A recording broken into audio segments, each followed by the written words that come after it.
Hello everyone, welcome back to my channel. Today I'm going to be doing a book video, and this is in collaboration with my friend Jamie at James Jam. First of all, I want to let you know that Jamie and I are both almost halfway through, or at least halfway through, Women Who Ran Fifth Avenue, and I really highly recommend this book. It is fabulous. I definitely think that this is good for luxury lovers, for history buffs, and for anybody who's interested in fashion. So if you fit in any of those categories, put this on your to-read list. And Jamie and I are going to be discussing this towards the end of the month. We'll let you know what date we have chosen, and we would love for you guys to join us. It is not too late to start. So today I want to talk about some of my favorite historical fiction novels. I love historical fiction. It's one of the categories that I gravitate toward the most. And I'm going to share with you some of my favorite titles. And if you love historical fiction, you've probably read or have had these books on your to-read list. First of all, the granddaddy, the #1 book of historical fiction, in my opinion, has to be Caleb Carr, The Alienist. You may have seen the miniseries. There was a miniseries of The Alienist and then Angel of Darkness, which was the follow-up. But Angel of Darkness is one of the best books that I have ever read. And since Caleb was a historian, he just meticulously researched everything that was happening in New York City at the time, everything that went on with forensic psychology at the time, which was really a brand new field. And that's what alienist actually means. Alienist was a title that they gave to people who were psychologists back in turn of the century land before Freud. And there were techniques that they used to investigate the crime that were just brand new at the time. And that was one of the most interesting points in the novel when they talked about fingerprinting and ballistics. There were quite a few other things too that they determined, or techniques that they used to investigate the crime and determine the possibility of who the murderer could be. But beyond that, it just really gives you a picture of New York and you feel like you were there. I absolutely love this book. So if you've never read it, The Alienist, absolutely, in my opinion, #1. #2, running a very close second, Ken Follett, The Pillars of the Earth. Guys, I never would think that building a cathedral in the 12th century could have all this passion and all this intrigue and so much color and texture. And it was just amazing. Absolutely amazing.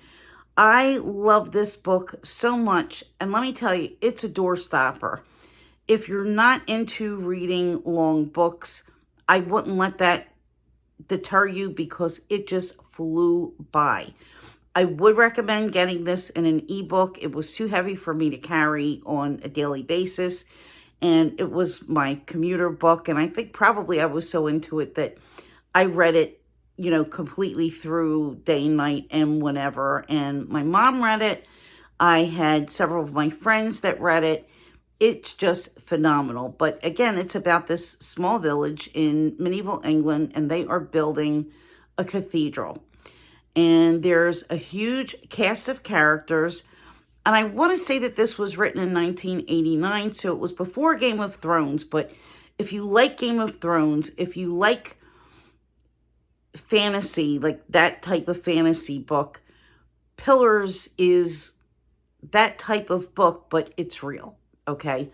It's very historically accurate from what I understand. I don't know. I mean, I didn't live in the 12th century, but from my knowledge and from what I've read about the research connected to this book, it's very accurate. But oh my gosh, flew by. There is a TV miniseries The miniseries is phenomenal, but I would absolutely recommend that you read the book and then watch the series later. That's going to bring me to my next book, which also was a TV miniseries, and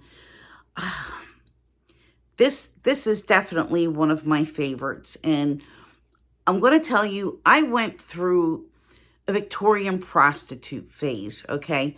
I myself was not a Victorian prostitute, again, but I read several books that were set in and around Victorian times that had to do with working women.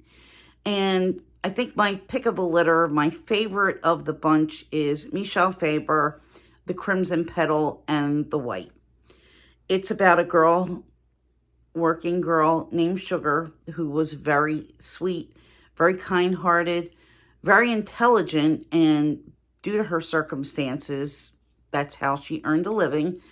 And she comes to the attention of a very wealthy man who was related to, if I have this right, but he was involved with Pears soap, which is still made today. I don't remember if he was supposed to be the owner of Pears. It's a while since I read it, but the basics of the book, of course, are very, very fresh in my mind. But at any rate, he just falls in love with Sugar, and he brings her into his home under the pretense of being a nanny to his small child. He has a wife, and the wife is sickly, but I don't know that she's so much physically sickly or, just kind of beladen with one of these illnesses that women would get at the time, which could have been being overly dramatic and wanting a lot of attention and, taking to their bed a lot. I don't believe that she was actually physically sick, but it's just a phenomenal book. It talks about class. It talks about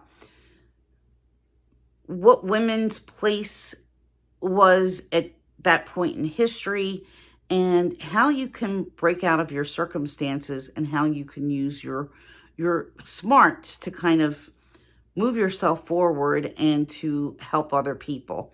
Highly recommend it. Again, it was a 4-part miniseries. It was originally broadcast on the Epic channel.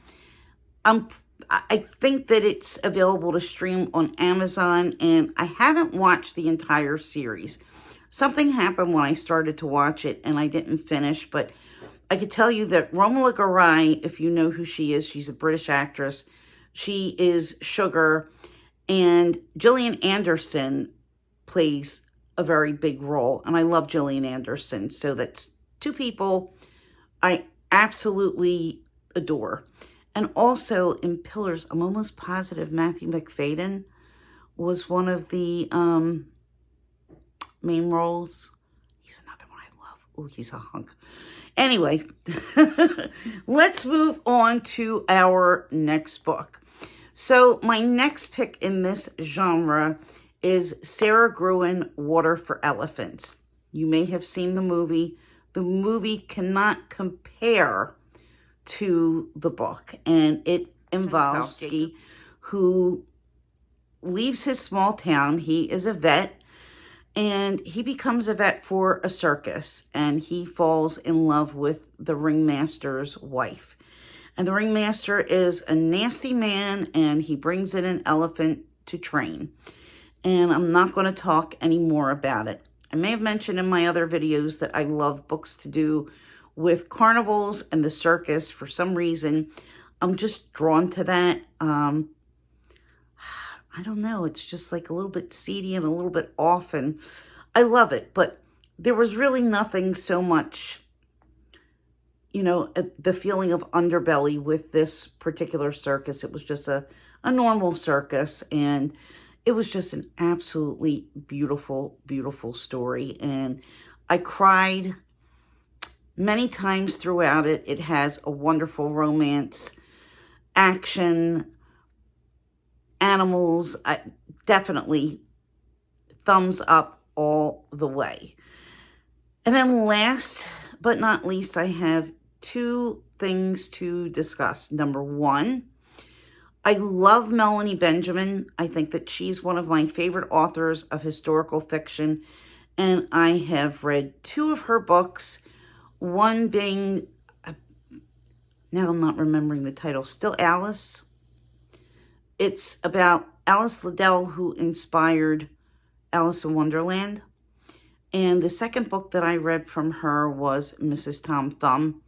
And again, I love circuses, I love carnivals, and it is about Lavinia, and I don't remember her last name, but she was actually married to Tom Thumb. Tom Thumb was the famous little person who worked with P.T. Barnum, traveled the world, and you get a glimpse into what life was like at the time. And the research that went into this was just really extraordinary, because I went and read beyond the book and did a little research on my own. And I think that Melanie has a very good way of capturing her characters very realistically and painting a picture of who they actually were. But Lavinia was just, she was just really something. I mean, she was just a small woman with a huge, huge personality, brilliant, and very, very happy with herself. And it talks about the life that she built and what she chose to do. So I would recommend Melanie Benjamin all the way as far as her books. She pretty much strictly writes historical fiction, and she's excellent. Okay, that's the end of my list, guys. Again, I'm going to link the books that I talked about in my description box. Head on over to Jane. I don't know what exactly she's going to be talking about today. Probably a book haul and an update of what she's reading. And I will likely see you in 2 weeks. I am still thinking about doing a whole book channel, but I haven't really had the time to work on that. So it's a work in progress. Thank you so much for watching. If you enjoyed this, please leave me a thumbs up. I'd say consider subscribing, but I don't know that anybody not subscribed to my channel is really watching these. And most of the people who subscribe to my channel don't watch these. So if you are coming from outside, know that I'm a handbag channel, and I do these book videos on occasion, but I'm thinking about doing more and pulling it separate from my luxury content. All right, guys, I will see you soon. Bye.